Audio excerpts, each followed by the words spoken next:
You guys should all learn to write plays.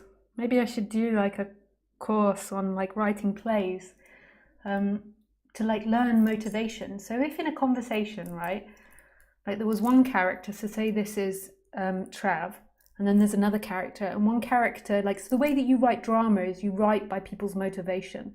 So what is it that this character is doing to the other character?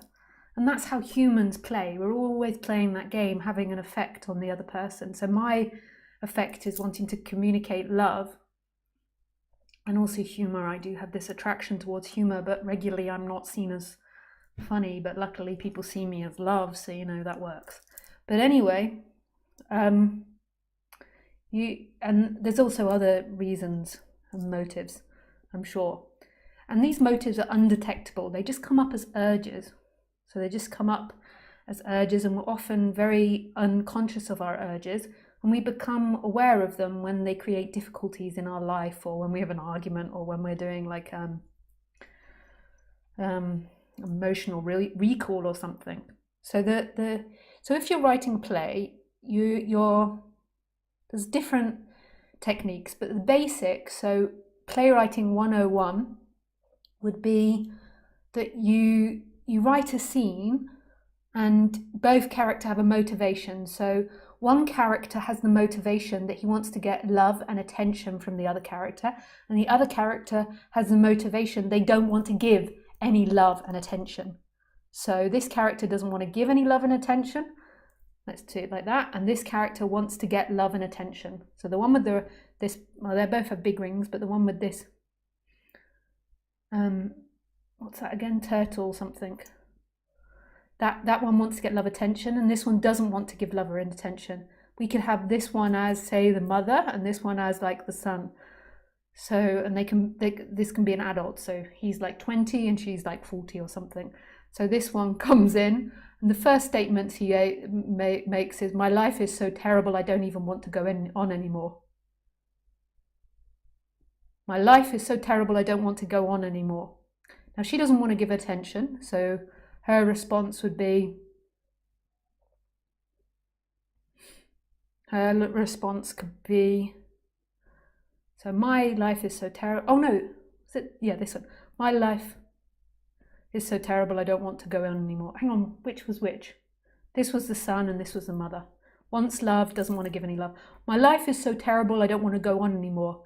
And then say the mother could reply, "Why do you always do this to me? Why do you always blame me?" or something. Or she could respond, "My life is so terrible, I don't want to go on anymore." And then she could respond, Did you hear back from that job interview you went for? Now that's a very interesting start. My life is so terrible, I don't want to go on anymore. Did you hear back from that job interview you did the other day? And that's very interesting. And then it's like, did you hear what I said? I just said I don't want to go on anymore. And then she says, she could say something else, completely ignoring that statement. Something like, did you walk the dog? And the conversation goes on. And this is how you create drama. So there's always an effect. So this is what we're always doing to each other. We're always playing, all of us. Now, obviously I'm above the game, but you guys are all playing. That's what most gurus play, is that I'm above the game. I no longer have a game. I'm completely innocent of any game, but all of you guys do. I don't see it like that, and I think everyone does. Everyone, including the guru. Why? Because when I was 24 years old, I decided to try and write the guru, and I realized that you couldn't have a character without motivation. Trust me, the guru has motivation. Even if it is to spread love or to express love. Like I have a big sense of wanting to express love or wanting to express. And also wanting to help. There's other things. We could look at other teachers, but that's beside the point. Then what happens is that then somebody comes to see me. So say the other person comes and they say a statement like that. What do you think typically the motivation would be? On the absolute level, what their motivation is to get home. I'm not trying to get home anymore in my interactions. I feel at home. but I still have interactions like the want for pleasure, the want to express myself. But ultimately the seeker wants to get home. It wants to experience wholeness. That's its ultimate goal.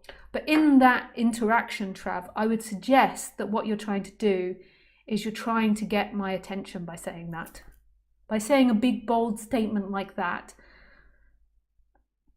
maybe your game is to get affection or attention for it. Maybe your mum gave you affection for saying things like that, or maybe she never did and you're still trying to be heard. Maybe you're trying to be heard. And ultimately, I love you. I know I've been through a lot of mocking because I really didn't think it's serious what you're saying. And I really genuinely wish you well. But I'm trying to point out to you in the best way I can that you're not going to achieve anything through that game. That game is a waste of time. It's not a wise game to play, to try to use those types of statements in order to get attention from someone. So go back to the source of it. What your original source is that you want love, you want to get home, and just sit with that feeling. And you can also, while you look at that dynamic, you can look at how it formed, if it formed through your parents' relationships. But you don't need to act that out anymore. That's not a wise game to go and say that to people. But it's great that you did it. It's great that you exposed yourself and you let me use this as an example and you let me really talk about it. And I'm sure that was super informative to people as well. The way that you get home is in the center of everything. So it's in the center of that sentence. It's in the center of that feeling that wants someone to help them, that wants this authority figure to acknowledge them.